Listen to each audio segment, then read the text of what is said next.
Gladys berada dalam tahanan dua laki-laki yang berbadan besar, sedangkan di depan terdapat supir dan satu orang pria berbadan preman.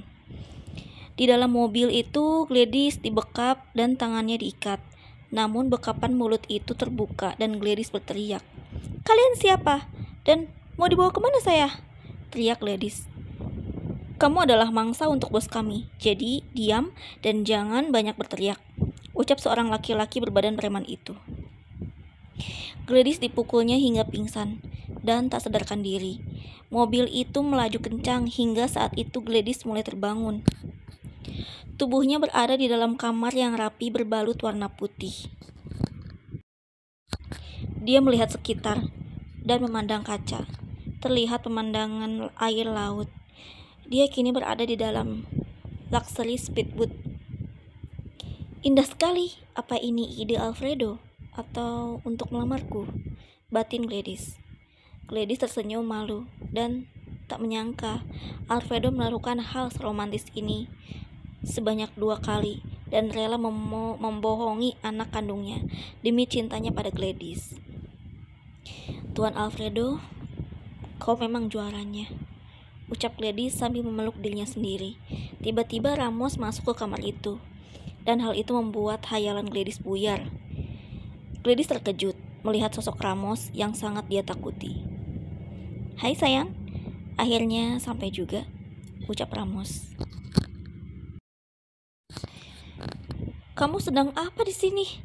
tanya Gladys. Gladys mundur pelan-pelan dari hadapan Ramos. "Mau kemana sayang? Aku loh yang sewa luxury boat ini. Kamu suka kan?" tanya Ramos dengan suara lembut. "Aku gak suka," ucap Gladys, dan dia berlari keluar. Ramos mengejar dan menahan tangan Gladys. "Ayolah, terima saja. Kamu gak pantas hidup dengan Alfredo," ucap Ramos. "Kamu juga gak pantas menyentuh tanganku," ucap Gladys. "Aku cuma mau menikah sama kamu dan kita hidup bersama," ucap Ramos dengan teriakannya. "Bagaimana dengan Fedra?" "Tega kamu," ucap Gladys. "Apa urusanku dengan Fedra? Aku tidak mencintai Fedra. Kita dijodohkan karena bisnis. Terima cinta aku atau kamu aku bunuh," marah Ramos sambil menodongkan pistol. Gladys diringkus ke kamar. Pakaiannya dilucuti, dan kini Ramos memainkan aksinya. Dia memperkosa Gladys. Berkali-kali Gladys menolak dan memukul lelaki itu, yang akhirnya membuat mood Ramos kacau. Gladys akhirnya memakai pakaiannya lagi meskipun terlihat lusuh. Namun dia berusaha untuk bangkit. Anak buah Ramos mengantarkan Gladys pulang, namun Gladys malah ditelantarkan di pinggir jalan. Gladys akhirnya sampai di kediaman Alfredo. Dia menangis dan memeluk Alfredo yang saat itu tengah bingung, mencari di mana keberadaan Gladys. "Kamu kemana saja sayang?" tanya Alfredo. Namun Gladys hanya menangis, tak menjawab. Di situasi lain, Mary tengah sakit, namun sang kekasih yaitu Gilbert dengan sangat telaten merawat Mary. Mary berbaring tak berdaya, dan dia terus teringat Alfredo. "Sudahlah, untuk apa kamu ingat-ingat lagi lelaki itu? Dia sangat tidak tanggung jawab. Lagi pula, anak-anakmu tidak usah meminta agar orang tuanya bersatu lagi.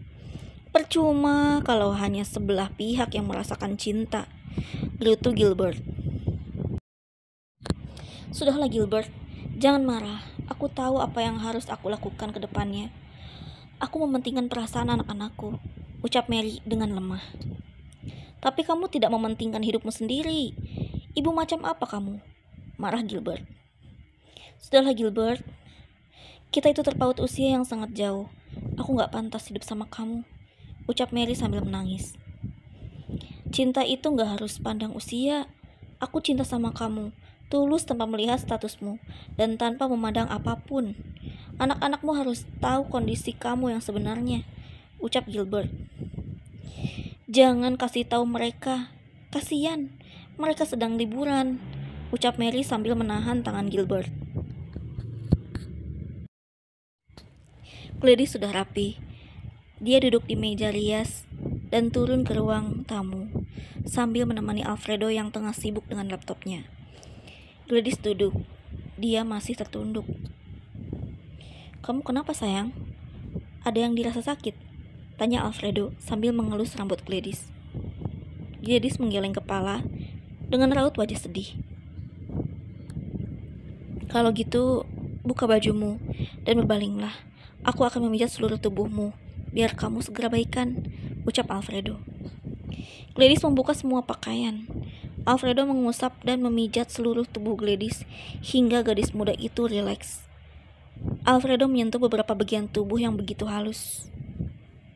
Tubuhmu halus, sayang, ucap Alfredo. Gladys berbalik badan dan mencoba merayu Alfredo, hingga Alfredo tak kuasa menahan birahinya. Gladys berbaring di sofa yang berwarna coklat gelap. Alfredo melakukan dengan penuh perasaan. Begitu pula dengan Gladys yang begitu sangat menikmati, hingga suara desahan Gladys terdengar sampai dapur. Mendengar hal itu, Berta selaku pembantu rumah tangga segera keluar dari dapur. Dan ternyata dia melihat adegan mesra antara Gladys dan Alfredo di sofa ruang tamu. Dia melihat Gladys dan Alfredo yang sama sekali tidak memakai busana, dan mereka saling berciuman. Berta mengucek-ngucek matanya seraya memastikan apakah adegan itu antara Gladys dan Alfredo. Dan ternyata benar. Mereka adalah Gladys dan Alfredo. Alfredo terus memainkan perannya di posisi atas sampai Gladys mengerang. Ya Tuhan, apakah mereka berselingkuh? Atau Non Fedra sudah tahu? Aku harus mengabadikan momen ini sebagai barang bukti, ucap Berta. Video berdurasi 20 menit dengan berbagai macam gaya kini telah disimpan oleh sang pembantu rumah tangga, hingga Alfredo mengakhirinya dengan teriakan. Berta, ambilkan aku segelas jus melon, aku haus, teriak Alfredo. Aku sangat tidak menyangka pada gadis polos itu, batin Berta. Alfredo dan Gladys kembali memakai pakaiannya. Berta yang berpura-pura tak tahu memberikan segelas jus melon. Gladys pamit ke dapur untuk mengambil cemilan. Berta mengikuti Gladys dan berbisik padanya. Enak ya bercumbu mesra sambil berhubungan dengan tuan, ucap Berta menyindir. Maksud kamu apa? Aku dan Tuan Alfredo bercumbu, tanya Gladys berpura-pura. Aku sudah tahu semua, ternyata kamu gadis busuk. Kamu gak kasihan sama Non Fedra yang susah payah ingin menyatukan kedua orang tuanya, ucap Berta kesal. Kamu juga kalau dicumbu dan diajak berhubungan sama Tuan Alfredo juga pasti gak akan nolak, ucap Gladys.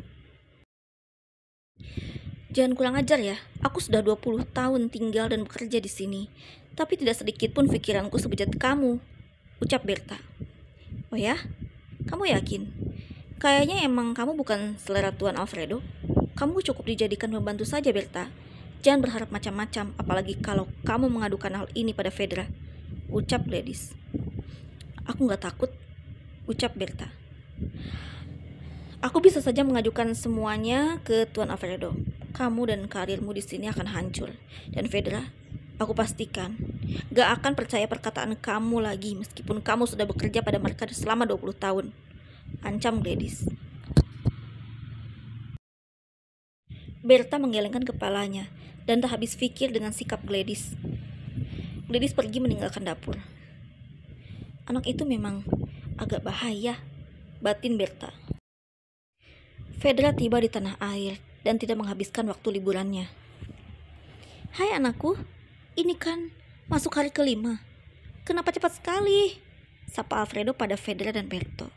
Namun wajah Fedra berubah menjadi masam. Papa gak menikmati liburan di kapal pesiar bersama mama. Aku kecewa sama papa, ucap Fedra. Kata siapa? Papa pergi kok ke sana, ucap Alfredo.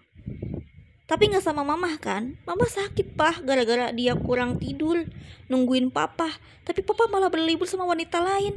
Papa kenapa sih? Sering banget kecewain aku sama mama, tanya Fedra menahan tangis. Maafin papa, papa janji gak akan ngulangin kesalahan yang sama, ucap Alfredo. Esoknya Fedra dan Gladys masuk kampus. Fedra merenung dan memikirkan nasib ibunya yang masih mencintai ayahnya. Gladys yang merasa iba pun menghampiri Fedra. Kenapa, Fedra? Tanya Gladys.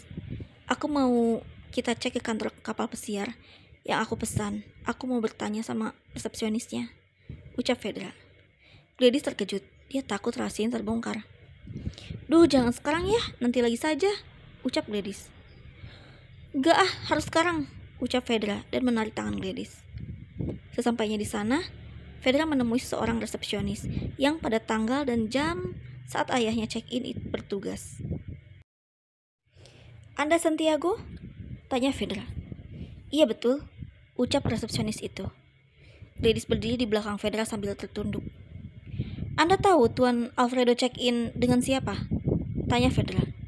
Resepsionis itu seperti berpikir, namun matanya tertuju pada Gladys. Dengan gadis yang ada di belakangmu, wajahnya mirip dia, atau bisa jadi orangnya adalah dia, ucap resepsionis itu. Fedra menoleh ke belakang dan menatap Gladys dengan dalam. Fedra juga mengajak Gladys keluar dan pulang ke rumah. Fedra memegang setir, wajahnya masih nampak kecewa berat. Aku kecewa sama kamu, Gladys, ucap Fedra. Kenapa, Fedra? Jangan percaya ucapan resepsionis itu, jelas Gladys. Ternyata kamu itu